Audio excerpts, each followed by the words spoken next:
Did you know that if life was easy, it would not be worth living? Welcome to Atlantean Gatekeeper. I am your host, Stefan Palczewski. Let's wrap it up, this whole bullshitting, the times of bullshitting. In part 2, I just want to refresh your memory what the part 1 was all about. We have we have explosion of gurus, masters, teachers of all kinds, different niches, which is presenting to this world different views, different philosophies, different ideologies, which contradict each other, and sometimes even contradict themselves in the same segment by the same person. Please forgive me for my now and then coughing, but I am still under the flu spell. We already established that each civilization goes in cycles. Our life on this planet, it also goes in cycles: spring, summer, fall, and winter. On the larger scale, in the Hindu tradition, those seasons or cycles are called yugas. Each of those yugas contain a specific element, specific frequencies supporting only that specific desire that we want to experience. Whatever parts we have in the Kali Yuga, which is the last one, where we are in the final moments, where our civilizations and all the systems in it are collapsing. This is the destruction from the way people see it. However, this is not so. This is the time where we are bringing to life new challenges. We establish new purpose for our journey, for our experience in the future life. This, however, is not really so correct because time does not exist. Excuse me. Kali Yuga is the time where we do the seeding for our future experiences, where we place or trigger certain events, certain behaviors, certain ideas, that then we go over them to try to figure out who we are. We are under the impression we are aware of being human. At the core, however, we are not. The part that is at the core of our existence is not human. We are conditioned to believe we are aware of being human, but we are not. That core is indifferent. It doesn't really matter if it's a dog, cat, or tree. It's the same essence. It's simply different form of expression. For Kali Yuga to be successful, to bring all the parts that we want to experience in the next pulse, in the next cycle, we need to activate some stuff that is necessary. That's why the bullshitting is happening.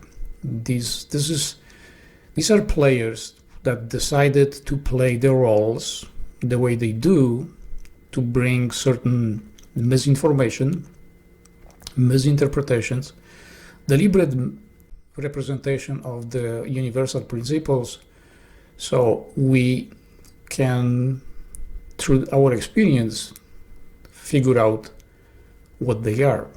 This is kind of Easter egg hunt, where we are born into specific conditions. Our parents and grandparents give us the ideology, the philosophy of life, and then there is our choice, our duty to figure out if those parts are serving us or not. During this time, the time of deception, we reject ourselves, we separate ourselves from the source of our being, and we want to do that as far as we can. So in the next pulse, we are searching to come back, to reconnect with that source of our I am. About 3,000 years ago, we start slowly declining. We were already set on a path to complete destruction, to demolish all the systems, all the philosophies, and we are where we are. We are now accelerating further because it is, if we want to live and further explore the world, we need to die. Our form needs to be destroyed. And this is something that people are having problem and issue to not only understand, but accept. We invented kingships, we invented God, we invented angels and archangels and all kinds of stuff that is not real, but we want to see if we can eventually figure out this whole process. As we invented the God figure, we also invented governments.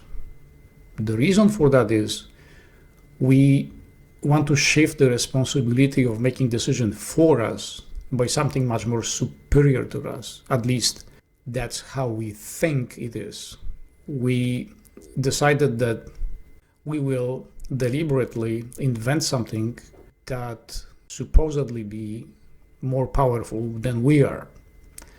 We simply wanted to reject ourselves as the one who is making decision, that is the one that is activating all the necessary parts in our experience. We simply deny that. We say, no, it's the God is running the show. He invented the world. He created all the stuff that we are experiencing.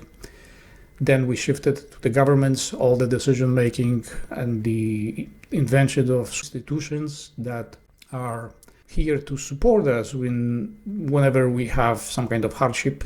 They are supposed to be working for us. We contribute in taxes, and they are supposed to do everything possible to keep us safe, busy, and wealthy and healthy. However, as you can see, that is not the case. The government is the last institution that you should be trusting in. The next one is the medical establishment. Then church, every priest, they have hidden agenda, all of them. It doesn't matter if it's medical establishment or any priest from any religion. They are trained to sell to you something that cannot be attained ever by any means, no matter how hard you try. If you want to stay healthy, you need to stay away from medications. However, medicine does not like that. Medicine wants you to be hooked up on medications permanently forever. The government is doing everything what's possible that you are dependent on them, that you are absolutely not self-sufficient. So are all the churches. You already know that. Banks, they do the same thing. They keep telling you that you can be rich and retired so richly and in luxury, but unfortunately that is never the case. Those which have savings and investments, they will go up in smoke and they're gonna turn into dust very soon. But don't look at this that way. The most important part of us being here is follows: accept, respect, and cooperate. Accept the circumstances, accept the situation that you are in, respect the people that you are with, that you are dealing with, that you are surrounded with, and cooperate with everything you can, with everyone, with any institutions, with every religious institution, with every human on this planet. Somewhere in 17th century, there was a nun, I will play you a little clip, that contacted Vatican and handing them a note. There is a lot of bullshitting going on with that. The story was made up by Vatican and who knows who else, because the situation was very straightforward. The nun was someone who was gifted with ESP in one of her out-of-body experiences. She wrote a note that was presented to her from some intelligent source, saying that as long as humans that invented God are using that term and they believe that this God figure has the ability to raise dead from their dead, they are gonna suffer. There is going to be lots of pain, and also there's going to be distraction to the Catholic Church. Of course, they dismissed that. Similar message was given to the children in Fatima, but I will return to that part some other time. I will explain who actually was there in Fatima and why this is suppressed. The meaning behind was exactly the same. Stop or face the consequences. This was a gentle reminder. This wasn't a warning, you have to do it or else. It was like, if you continue on this path, there will be pain. The choice is yours. Remember, the higher awareness, the beings that are presenting stuff like that to us, they don't want to meddle in our affairs. They don't want to push us in specific directions. And those who do run the other way. Believe me, if you hear something that there is a being talking to you, asking you to change your ways or your behavior or something like that, run like hell. Don't even ask who they are, because you are in big trouble already. Decent, honest, authentic channels will never, ever do that. Only thing they will present to you at your discretion, only if you are asking for that. They will give you friendly reminder. Okay, if you are on this path and if you want to continue this way, there might be some discomfort, there might be some pain. It is up to your discretion. It is up to you what you will do. Of the letter was still indecipherable. The phrases that were able to be translated were indeed demonic. The phrases have a cynical and irreverent tone throughout. One line reads, "God thinks he can free mortals. This system works for no one." The letter goes on to describe God, Jesus, and the Holy Spirit as deadweights and created by man. God does not exist. Trinity is fake. There is only me. One of the strangest portions of the translated letter cryptically references something not a part of Christianity, but the river that separates the living from the underworld in ancient Greek mythology. Perhaps now, Styx is certain. Yes, this is how it was presented to the public. This is a bullshitting on a different level. The last line, however, is misunderstood. What it means is, if a man accepts the heaven, man also is embracing the hell. In the current bullshitting all around the world, we have now Trump again as a president. It's a convicted felon. It's something that I can't wrap my head around, that people actually voted for him, but this needed to happen. This is part of the process. I will play you a small clip from Chris Hedges. Please watch this 40 minutes, I think, or 20 minutes, I don't remember, long video, how he describes how this empire is going to go down. Small reminder, there is no right or wrong. He understands the process by which this whole system is about to go down. But this is not a punishment. This is not something evil, something that has long-term consequences. Those things need to happen. In other words, you do not expect things to grow 12 months around the year. Let's say you plant a corn, you don't expect the corn to grow forever. You plant it, you grow it, you harvest, and then you start the process all over again. At some point, this plant needs to die. Same with life.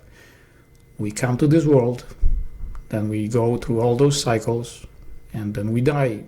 And we die only for one reason, so we can come back. Same thing is with every system, with every civilization. This time, during this Kali Yuga, we chose this way to go down. The distraction, that's how we see it, because we see this as a distraction. This isn't distraction. This is just ending of one pulse, cosmic pulse, and beginning of another one. The other one is going to have different challenges, different needs, different wants, different way of thinking. We are going to start from scratch. The ideologies are going to be different, philosophies are going to be different. Our values are going to be different, our ethics, morals, those things are going to be different. It's not going to be the same like this. Our understanding is also going to be different. We're going to simply set up different rules for ourselves. Fascism is always the bastard child of a bankrupt liberalism.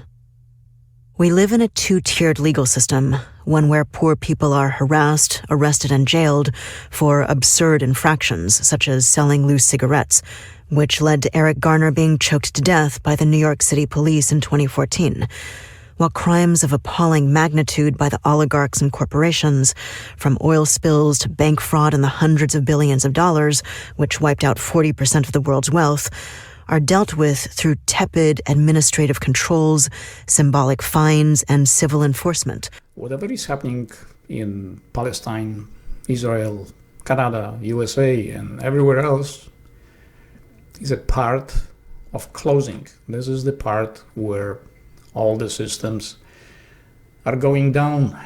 We are leaving. There is no punishment. I know I repeat that, but there is no choice.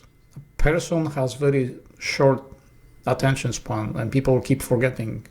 I am sure that you don't even remember what I was talking about in my previous presentation. And you don't even know how I started this presentation. Therefore, and believe me, I am not blaming you. I have the same issue. That's every human is at this stage, at this moment in our life, like that. The technology that we are using is debilitating, destroying our minds completely. And it's time to put this down, restart, reset, and set our priorities, whatever they are going to be. And I am going to reveal something important to you right now, because there are so many do-good-goodniks that they believe that we must live together with the nature, we must do things in specific way and behave in specific way and worship specific things or deities or whatever. We invented spiritual world. There is no such thing, but I will return to that. You deserve to know why this is one big giant bullshit. So it's the personal development. This is something that was invented to give you a chase, to give you a reason to be here, to argue, to fight, to accomplish, to gain, to lose, to suffer. Believe me, after 500 episodes, you will finally understand how much the spirituality is a one giant big BS. You need to get there in little doses. I know that people are already hissing, spirit is real, the spirituality is as long as humans. No, it's not. The spirituality niche, it's probably 1500, somewhere around. It was invented out of boredom, together with God, Christ, and Allah, and all the other guys, because it was too boring for us. That's why we shifted the power to them. And, well, it's your choice. You can still believe it, you can still worship.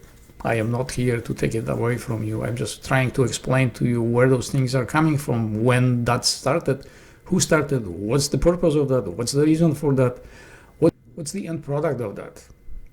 And then you do with that whatever you want. I don't really care. That's your choice. In this whole spirituality conundrum, you need to understand that where the term spirit is coming from, how that became to be and accepted as in general as a fact, even though it's not.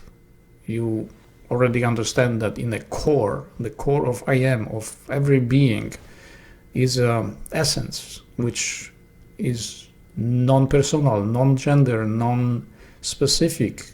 We are under the impression, we are aware of being human in human form because we condition ourselves to believe that way. But once you are away from this physical form long enough, then you understand that you actually are not human at all. That the essence that is running anything, including the part that you call spirit, is also at the core, is something else. It's the essence, which is part of a much larger body, which just is trying to express itself through physical forms. And by the way, spirit is a physical form. And it is physical to a really, really high degree. I mean, people think that the next level, that where we, after we die, we go, this is non-physical spiritual world. No, it's very physical. And the next level above that is also very physical, and above that is also very, very physical.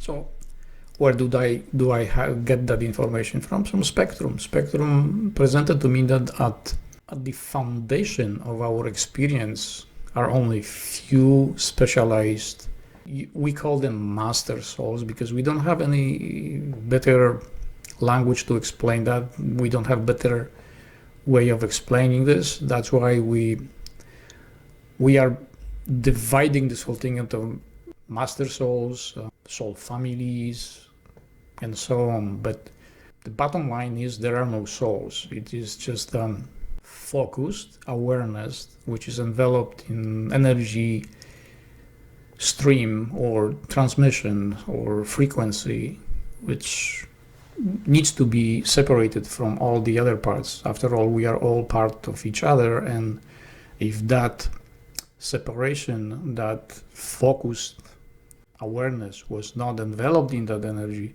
that would be really hard to experience life, because that would be interfering with all the others. We constantly would hear and had flashbacks from the experience of other people. I am having them once in a while, because once in a while I am aware of being somebody else, and I know that there are millions of people experiencing the same thing, that they go to bed, they go to sleep, and then suddenly they find themselves somewhere else, being aware of being somebody else.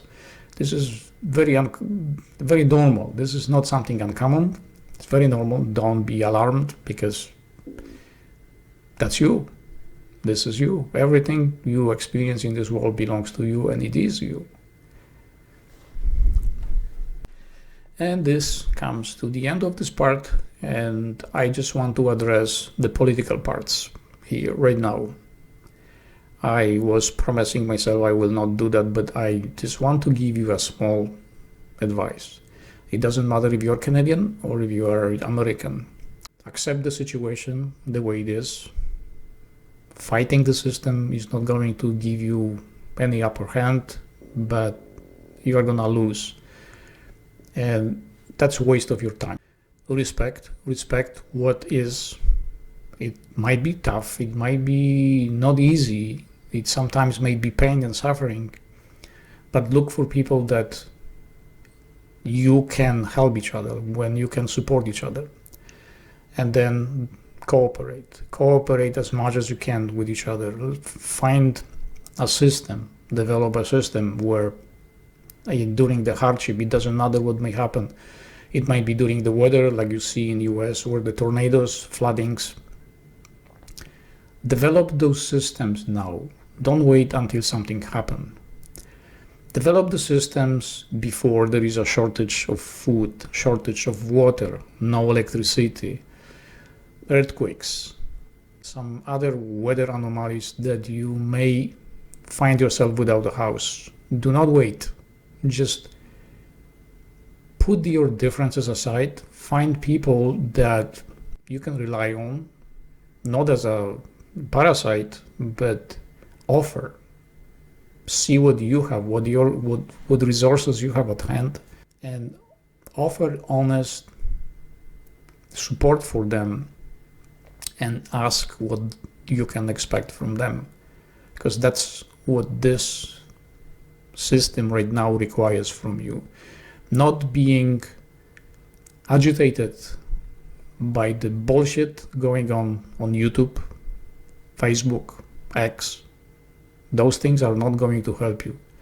Constantly bitching what's wrong with the system is not going to solve absolutely anything at all. It's only feeding more and more and more. To what extent?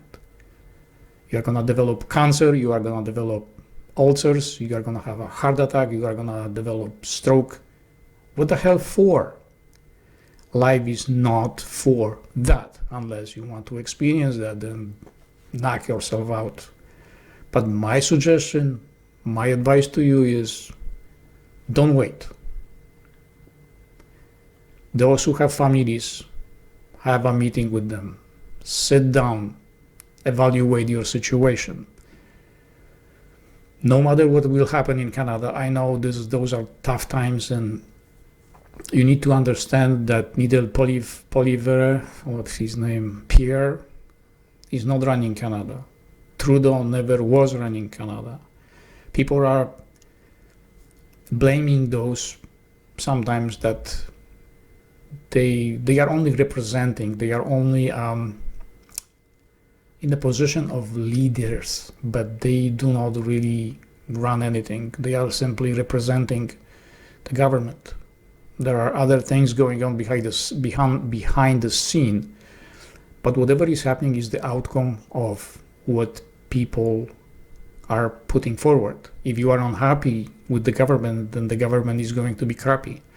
If you are not happy with the system, it doesn't matter, it is conservatives or liberals, you will have crappy party. The only way, as I said, follow this simple rule that I am incorporating in my life. Accept, respect, and cooperate. That's it. That's all there is to it. Thank you for being with me here today, and see you next time.